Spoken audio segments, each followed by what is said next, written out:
Hello everyone, সকাল সকাল বেরিয়ে পড়লাম।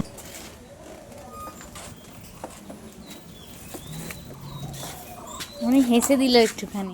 আমি না বাইকে স্কুটিতে যাবলে সবসময় হেলমেট পরি। আমার মনে হয় সেটাই সবার করা উচিত।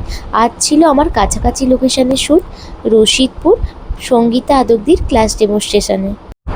গিয়ে দেখি স্টুডেন্টদের জন্য সুন্দর করে চেয়ারগুলো সাজানো আছে, আর আমি একটু ঢং করে নিলাম।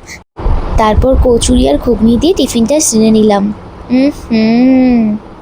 এদিকে দিদি শাড়ি ট্রেপিং করে আমাকে পরিয়ে দিল, আর স্টুডেন্টরা ইতিমধ্যে চলেও এসেছে। আর দিদি স্টেপ বাই স্টেপ ভীষণ সুন্দরভাবে সকলকে বুঝিয়ে শেখাচ্ছিল, আর যাদের বুঝতে সমস্যা হচ্ছিল তাদের কাছে ডেকে বারবার দেখিয়ে দিচ্ছিল। স্টুডেন্টরা প্রত্যেকটা কথা খাতায় নোট করে রাখছিল। স্কুলের টিফিন টাইমে সকলেই মিলে টিফিন ভাগাভাগি করে হই হই আনন্দ করতে করতে যেভাবে খাওয়া হতো, এখানে স্টুডেন্টরা ঠিক সেটাই করছে। আর এখানে আমিও লাঞ্চ করতে বসে বললাম। এসব খাবার পেলে আর ডায়েট করা আমার দ্বারা হবে না। একটু চিকেন নিয়ে একটু রাইস নিয়ে মুখের মধ্যে পুরে দিলাম। খাওয়া কমপ্লিট। এই হেয়ারস্টাইলে কি বলবো বলো? কিছু আছে বলার? বলার কিছুই নেই, খালি আঁচড়ে যাও, কিন্তু চিরুনি দিয়ে আঁচড়াবে, আবার লোকের গায়ে আঁচড়াবে না যেন। একটু মহারানী ফিল হবে এবার। লাগেই তো না, সেরকমই খালি। এই গাজরা সাথে খোঁপা, এই ইউনিক ব্যাপারটা বেশ ভালো লেগেছে।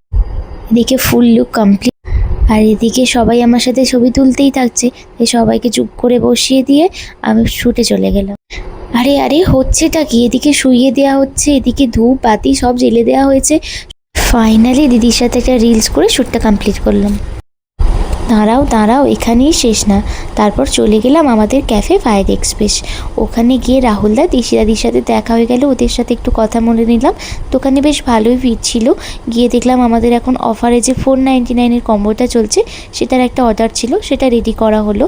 তারপর আমাদের মাত্র 99-এ ফ্রাইড রাইস চিলি চিকেনের যে কম্বোটা রোজ থাকে, তারই অর্ডার ছিল 25 প্লেট। সেটাই রেডি করা হচ্ছিলো। সবাই মিলে আনন্দ করতে করতে হই করতে করতে কাজটা করে নিলাম। তারপরে এটা ডেলিভারি দিতে চলে গেল। তখন রাত বাজে 10টা, জোর খিদে পেয়ে গেছে। তাই দোকানে একটু ফ্রাইড রাইস চিলি চিকেন খেয়ে নিলাম। আর পাচ্ছি না, সে কোন সকালে বেরিয়েছি। একটু মশলা কোল্ড ড্রিঙ্কস খেয়ে বাড়ি চলে গেলাম।